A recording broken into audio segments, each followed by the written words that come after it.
going? There we go. Awesome. Yay. Hi, everyone. I am here with Lisa Neher, who's our wonderful composer and also performer for our upcoming concert of Waves and Wind, which will be this Sunday, January 31st at 2 p.m. Pacific, 5 p.m. Eastern Time. And we just wanted to get together and chat a little bit about what's coming up. And then we will definitely share a copy of a link to sign up in the comments. So first, Lisa will be performing American Waters on our concert, and I'd love to hear a little bit about that. And it sounds like you do have a preview for us as well. Yeah, I do. I'll sing a little bit and then we can chat here.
I love that. It's so cool to have, thank you. Just all the different sounds in there, rather than we're all just used to hearing text and words. So, yeah. So cool. I can't wait to hear the rest of it. Oh, thanks. Yeah, I was trying to, I was like, well, I should probably get at least as far as some words, maybe. Yeah. Yeah, it takes a little bit of time in that piece. So thank you. Yeah, people can hear the rest on Sunday. Yeah, no, I would love to hear if you could tell us a little bit about the background or what inspired this piece or what you'd like to tell us about. Yeah, for sure. This is a really special piece for me because I wrote it when I was in my doctoral studies in vocal performance. And before that, I had done a master's in composition. And now I was kind of doing the reverse. I was being the singer who didn't have enough time to compose before I was the composer who was trying to find time to practice. And fortunately, Dr. Nathan Platt, in his film class, his early American film class that I took, he gave us this option to do a final creative project instead of a final paper. And so we had been studying these archives from the Smithsonian that had these little short kind of documentary films. And when I say short, like 15 seconds. And so I was finding all these public domain films and splicing them together into a collage. And then I started to write some music to go along with that. And the films I found were all related to water. So there'd be like this 10-second black and white, really grainy, film of a waterfall or of waves crashing on the shore or of a boat, on the water. And so that inspired me to write this music that had sound effect noises, and then for text to take different fragments of American and British Isles folk song lyrics, but then rewrite melodies and sort of fragment them and let them interact with each other. So you'll hear a little bit of maybe a snippet.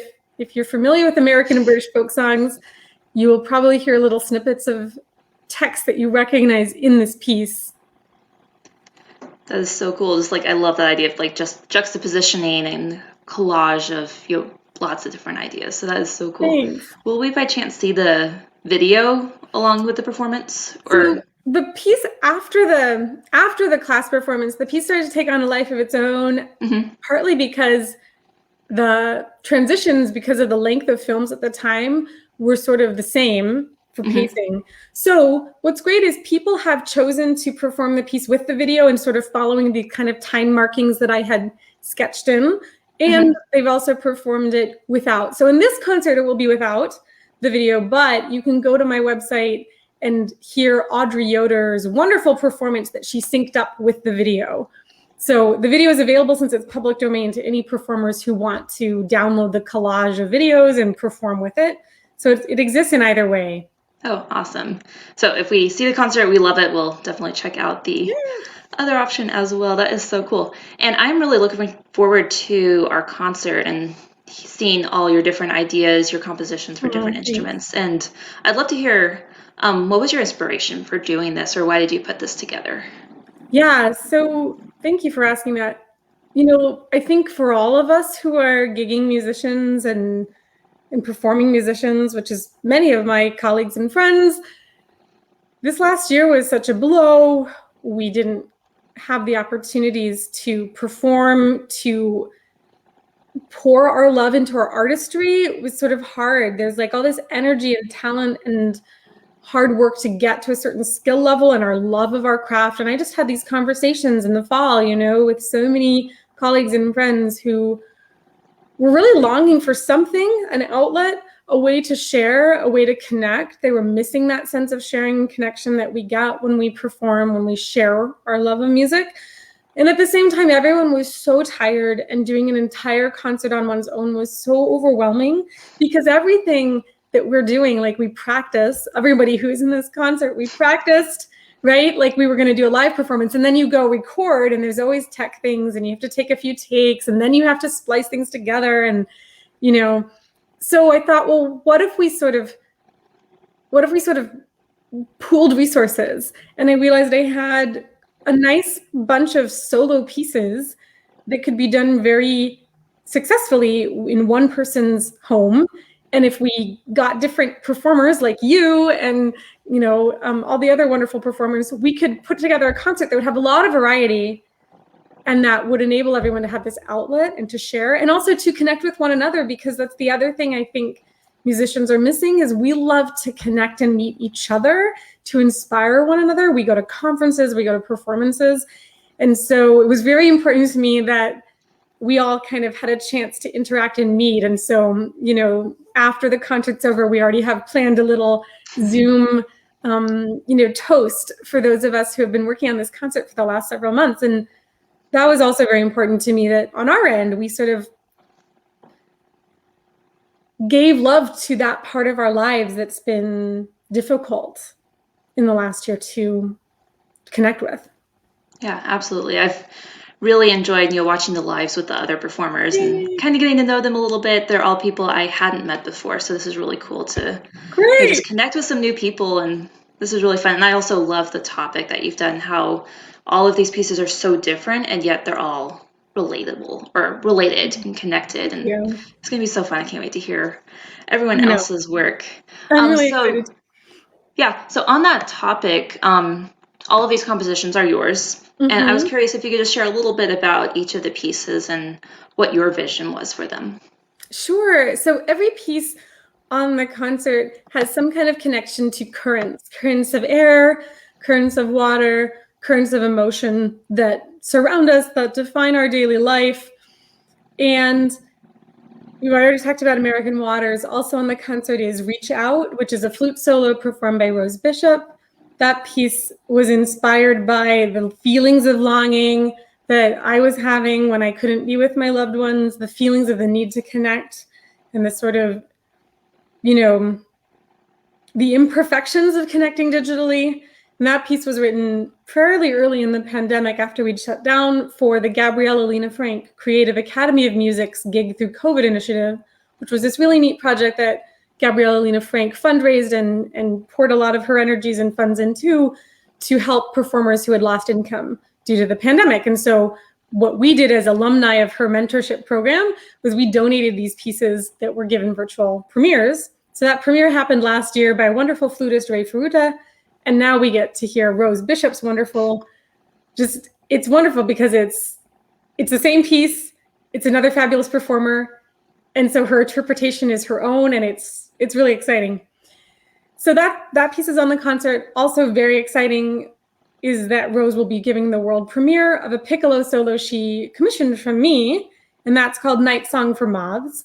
So that piece has several different motives. There's sort of a shining, luminescing kind of motive that's very slow, moves up stepwise, that to me was inspired by the shining of the moon.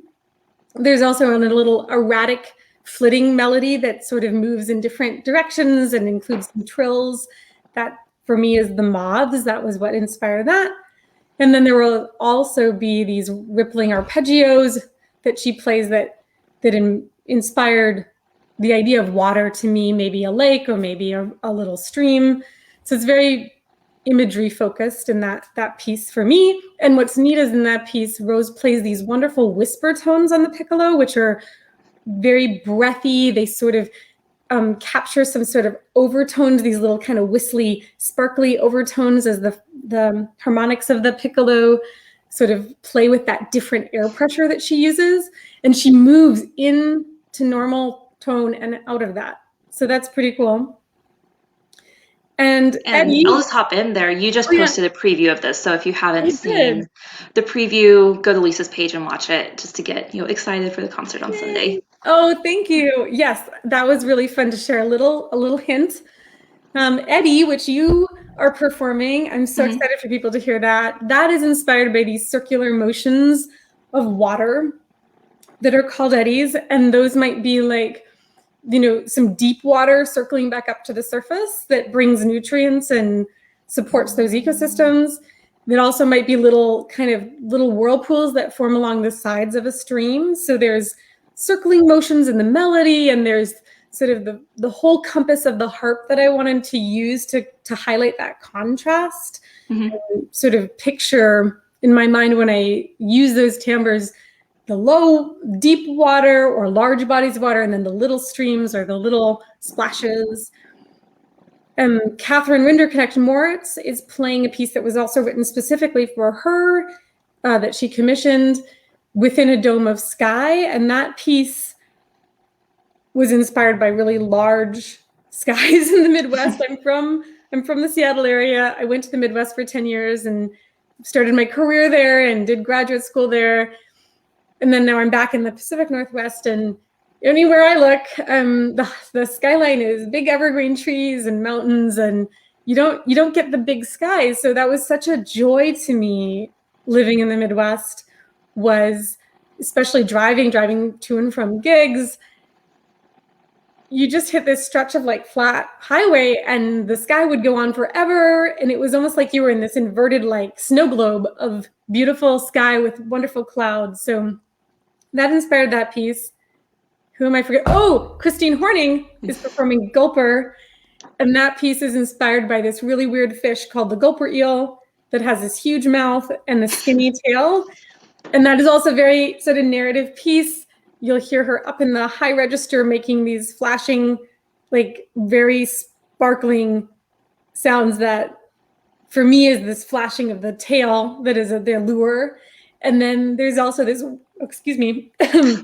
there's a wonderful low register that she does in the Shalomot register that for me is like lying in wait in the waters. So as you can tell, like I'm very inspired by nature.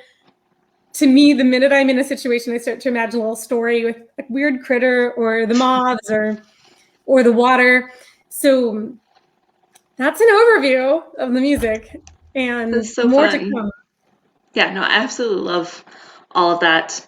And then this concert's also celebrating your EP release. Can you talk a little bit about that? Yeah, so exciting.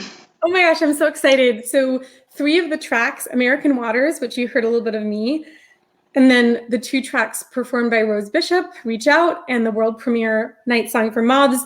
Those are on an EP that will be released on Sunday at the same time as the concert. And Those will be on Bandcamp, and we'll share details for that at the concert and also on social media. So that's been really exciting to work on. It's really wonderful to share this music and to think that people can take a little piece of the concert home with them and listen however they want. And another fun part of that is I made the album artwork with a little digital assistance from my fiance, Mike. So the album art that you'll see when you go to Bandcamp features the Luna moth over this watercolor moon and watercolor wave. So it sort of encapsulates the whole theme of the concert through this piece of art as well. That's so cool. And I saw your preview for that. So you can also go to Lisa's page, see the preview of all of album art. So it's exciting. Stay tuned for the more details on that. And then it sounds like you have some other plans coming up. I'd love to share that with our audience. Yeah, like first and foremost in my mind this weekend and its wonderfulness. But there is, in fact, life after January 31st, and those things are already in motion. So one of my other roles in life is as a coach for composers. So I have found that composers often have questions about writing for voice. You know this as a harp player because you help composers write for harp. So we sort of are allied in our missions in life. One of my passions is to help composers write really awesome music that singers will love to sing and audiences will love to listen to in any style. So I have a workshop happening next week, February 2nd through 4th. It's a free workshop on text setting for singers. And people can visit my website and check that out, and they can join. It's going to have 3 little mini trainings each day that you can watch real time or watch the replay links that will be sent to you. There'll be tiny activities to try this out. And of course, you can ask me your questions. So that's really fun. So any composers or people who want to dig into composing, please join. We've got a librettist in there. We've got some singers in there. And then this year is a big year for me producing concerts. So this is our Wind and Waves concert is Lisa Neher music production. My next Lisa Neher music production will be in March, the week of March 22nd. I am creating an opera festival virtually with librettist Kendra Preston Leonard. We've written 5 micro unaccompanied operas. And so what is that? It's like a 3 to 5 minute opera that has no other person involved except the singer in the performance. And the stories are all so unique. Each singer is going to learn it and come up with a little cool staging they can do in whatever their household or environment is. And one a day will be released for people to enjoy. So that's super exciting. I'm putting the final polishing on the final piece of that festival this week. And I can't wait to share it. They're going to be really fun. We've got stories about a woman from the 1600s who defended her land from an intruding, knight, challenged him to a duel. We've got the story of Catherine Switzer, who was the first woman to run the Boston Marathon. I get to sing that one, so I'm very excited because I'm a runner. We also have some stories that were inspired by talking to the singers and their experiences in the pandemic. So there will be a whole range of perspectives that you'll hear in these little gem-like operas. So those are some things that are coming up I'm really excited about. That is so exciting. So stay tuned if you want to hear any of this stuff, but make sure that you join our concert on Sunday. It's going to be incredible. Let us know if you have any questions, and then we will share the link to get your tickets in the comments. And I think that's everything. Is there anything else you'd like to add, Lisa? Oh my gosh, no, thank you so much for doing this, for flipping the seat. I interviewed you back at the beginning of the month. We've come full circle. I'm so excited. Everyone, please come hear Danielle's amazingness and hear Christine and Catherine and Rose. And of course, me, I will be singing. It's going to be really fun. I just can't wait. Yeah, well, awesome. And thank you all for joining us. And we hope to see you all on Sunday. Yay.